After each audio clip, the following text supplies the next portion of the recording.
Olá, meus amigos. Hoje eu vou responder a pergunta da Bella Queen. Ela pergunta assim: qual é o lado bom de ser um narcisista? A minha resposta é: embora o narcisismo seja muitas vezes visto de forma negativa, existem certos aspectos que, quando presentes em níveis moderados e não prejudiciais, podem até ser vantajosos. Craig Malkin, no livro Rethinking Narcissism, de 2015, fala sobre o narcisismo saudável, uma forma equilibrada do traço que inclui autoconfiança e resiliência, e uma visão positiva de si. Pessoas com um certo grau de narcisismo saudável tendem a ser mais seguras de si, o que pode ajudar em situações sociais e profissionais, pois projetam confiança e atraem atenção. Elas também são mais propensas a perseguir objetivos ambiciosos e a se recuperarem rapidamente de fracassos.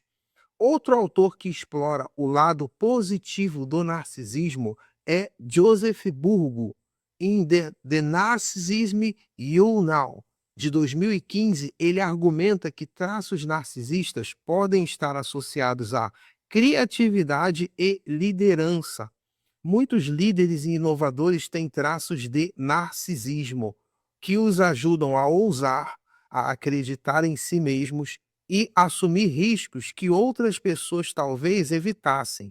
Segundo Burgo, esses traços podem ser motivadores fortes para o sucesso, desde que não ultrapassem os limites da empatia e do respeito pelos outros.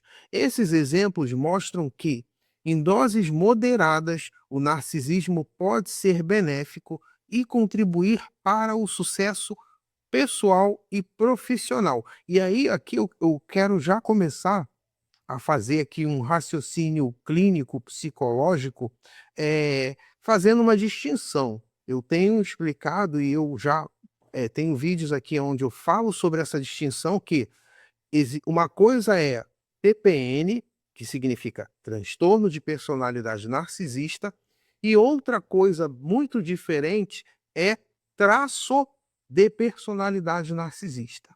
O traço de personalidade, ele reflete certas tendências do sujeito a se comportar de uma determinada maneira. No caso do narcisismo, como o artigo diz aqui, conforme a minha resposta para a Bella Queen. Então, assim, você vai ter, desde 1914, o Freud falava sobre aquilo que convencionou se chamar de narcisismo primário. O que é o narcisismo primário? É o traço de personalidade narcisista. O traço de personalidade narcisista, o narcisismo, ele é um componente da autoestima saudável.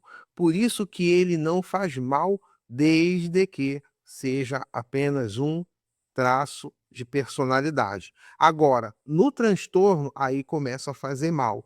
O mal que ele faz é maior para quem convive com o narcisista. Esse é o problema. Narcisismo, o transtorno de personalidade narcisista, ele está nesse rol aí dos transtornos que fazem mal para quem convive. É que nem a questão da psicopatia, né?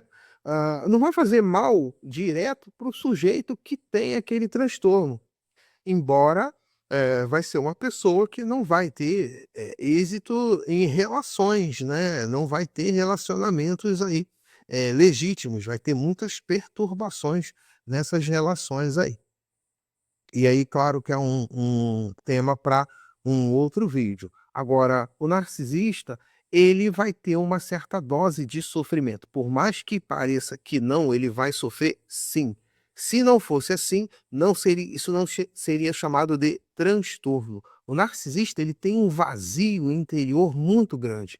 Então ele vivencia um tédio fora do comum, que faz com que ele, muitas vezes, você vai reparar isso, ele tenda a vícios, ele tenda à promiscuidade, ele tenda a abuso de álcool e drogas. É claro, isso não é necessariamente um sintoma do transtorno, mas é uma tendência, uma inclinação, e atendendo na clínica a gente observa essas manifestações muito frequentes, tanto em narcisistas, quando eles vão parar no atendimento, e eu falo aqui em vídeos anteriores que tem uma situação que faz com que o narcisista ele vá parar na terapia. Eu mesmo já atendi a alguns narcisistas e eu explico nesse vídeo, as particularidades, né, do atendimento com uma pessoa que tenha esse transtorno, como é que é isso.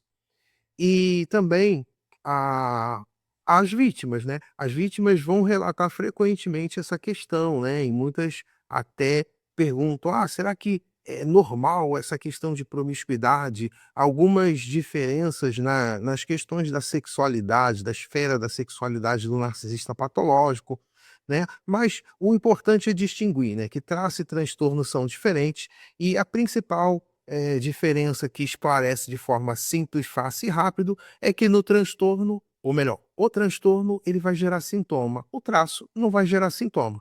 Então aqueles sintomas clássicos, né, eu falo no vídeo anterior sobre aquilo que eu chamo de tripé do narcisismo patológico, né, que é os 3 sintomas, mais frequentes, que são, falta de demonstração de empatia, necessidade de admiração e um senso inflado da alta importância, como diz nos textos, de forma trocando em miúdos, isso aí tem a ver com as crenças de grandiosidade, né, que também é chamada de superioridade, né? O narcisista se vê como alguém superior, como alguém que tem um merecimento além, que ele merece mais, e por isso ele acredita até que ele só pode se associar com pessoas que estejam validadas no selo de qualidade do narcisista, né. Inclusive, existe até um termo muito curioso, né, dentro das literaturas sobre o narcisismo, que é o chamado splitting narcísico, que é uma tendência maniqueísta que o narcisista tem de dividir